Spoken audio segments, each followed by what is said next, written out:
วยลอยามขึ้นเรียกว่านายย้อยลงยามเพื่อต้องไว้ความลงเมื่อเยอะเข้านางดินมือกายำเมืองคำสมมนก้นและสัตว์ลางกับนาว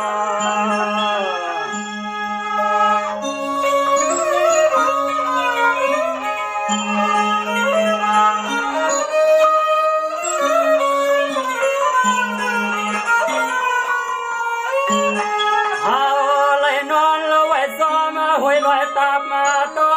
พี่ป้อหลังกัดสันปานเมื่อคืนนั้นเดิม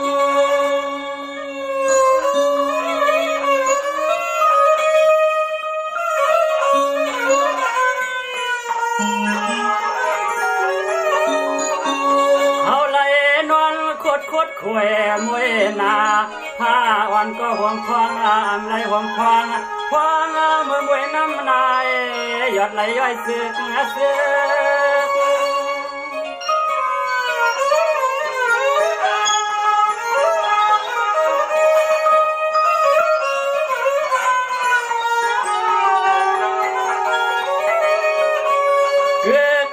หัวมาต้องเยอะเพื่อไม่หกไม่สั่งขบันเสือเนื้อปืนจวนดินเปลี่ยนที่เฮานันกิน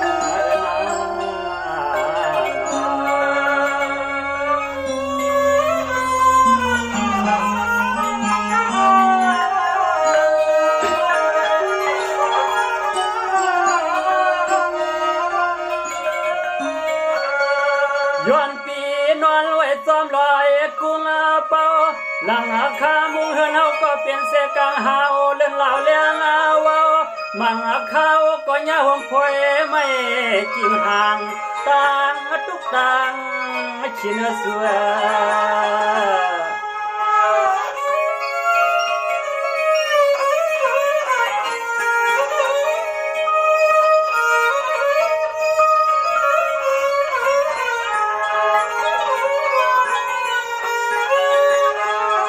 ดินและมือปีกระดาโต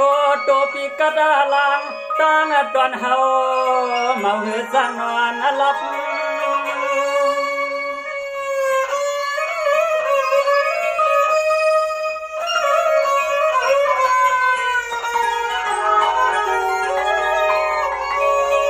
เปียเตะก้อยล้อมวนเครื่องผ้าห่มอุ่นอ่อนไม่แต่ว่าเจออย่าน้องอ่อนนอนกอดยามเมื่อมวยหยอดเต้ทุกทางนางหือไรมีปีกวยเดี๋ยวนอนวนแต่จับ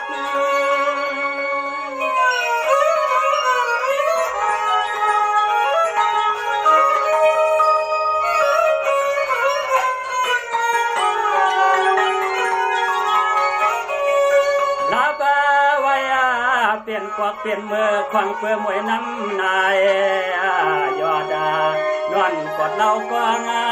ควางเมื่อเลือกยาวเวลนอนคนอาศพมาหาวนั่นเอง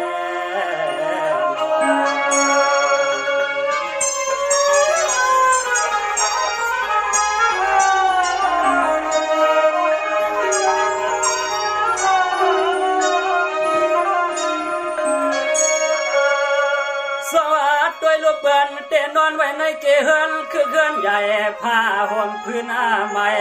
ผ้าเสื้อก็ใหญ่กว้างตั้งผ้ากางเฮยุงนุ่งคออุ่นเหือสังกะดาหนาว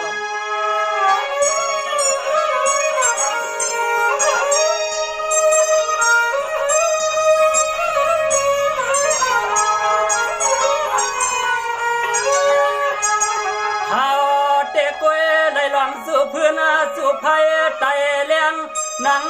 เวียงความสวมจับลอยสัน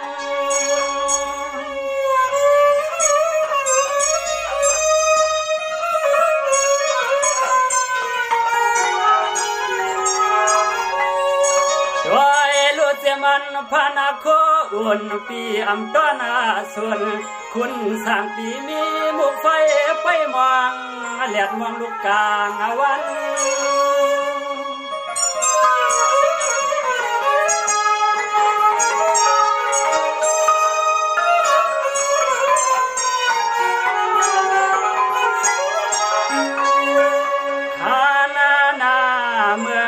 วันหวนอุ้งยุ่งใหญ่สามมือสามเตจูเพื่อนจูภัยและหังวังหวังเปียกสวามหวยสวางลอยเสือเพื่อนเขาเตลาวาเลปีใหม่ปล่อยใหญ่ลงกำกึนหูดขึ้นมาเฮาเด็กเวไรตังควายเด็ก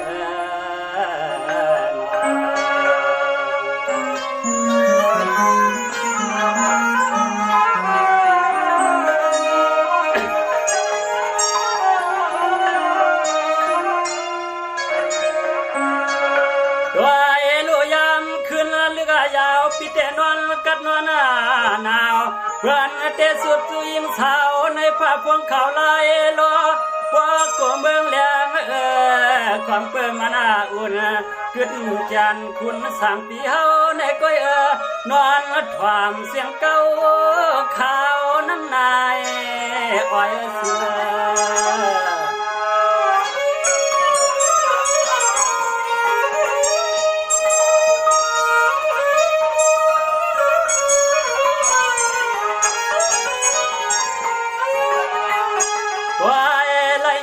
แทงเสียงนกคนพายุสุกบ่ว่ากัดมวยคือกาลอยตัวจับเมียห้องปังแข็งคันมวยน้ำนายหายล่วงพวงยำใส่ไม้กล้วยดึงช้าง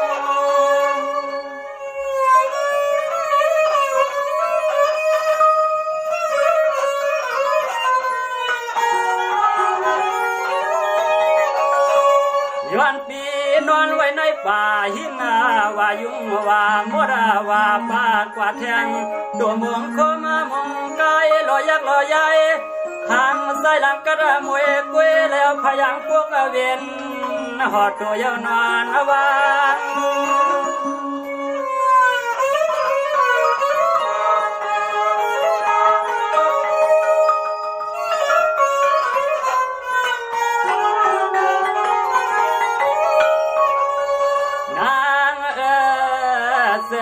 ตั้งไตเกวเลยหันเทียงคุณน้ำนายเสือหมวกควันจี้ลายปีพวกขวางเลี้ยงไว้เนเกนายอ้อยหมวกวันวายเถื่อนหมวกปานเจนเถื่อนเข้าจี้เลี้ยงไว้ลายปีตามกว่าซ้อมมาเพี้ยมหาลอยนั่น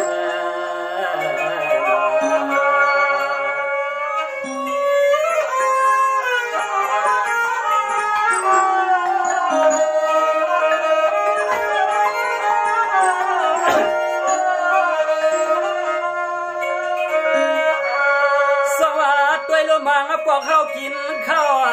ลำมังพวกเขากินข้าวลำข้าวตำมาปุ้งงานน้ำเตี้ยวอะไรกินลาไข่เผียวมาใส่สู่ให้ก็ใส่ไปตันนะเราอ่อนตาหมวย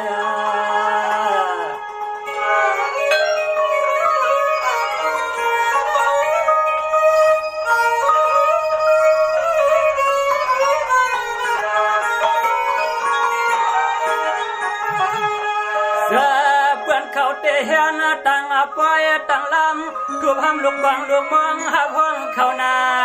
ไม่เห็นลองกินตาล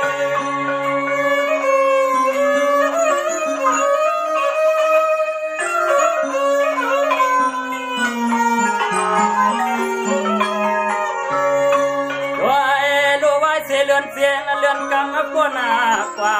ถึงขาเลื่อนอ่อนลูกสามคืนมวนเบิ้ลล้นหับปล่อยเขาอยากกู้ด้วยลูกกองเลยมวนทุกทาง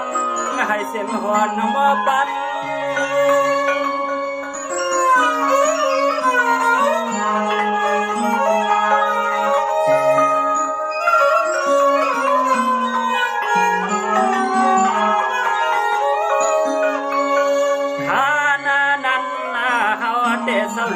างเก้าสันวิ่งไฟไว้วันเขาแมบเลี้ยงสักแมวเห็นยุงสีสุกกินเลือดเท่าปีดางหน้าตังลังส่วนไรเสื้อเมื่อควายเสือควายสัตว์ส่วนลูกเลือดเสียดูวันนั้นควายเสือสับดินต้นเฮาทางนั้นนะ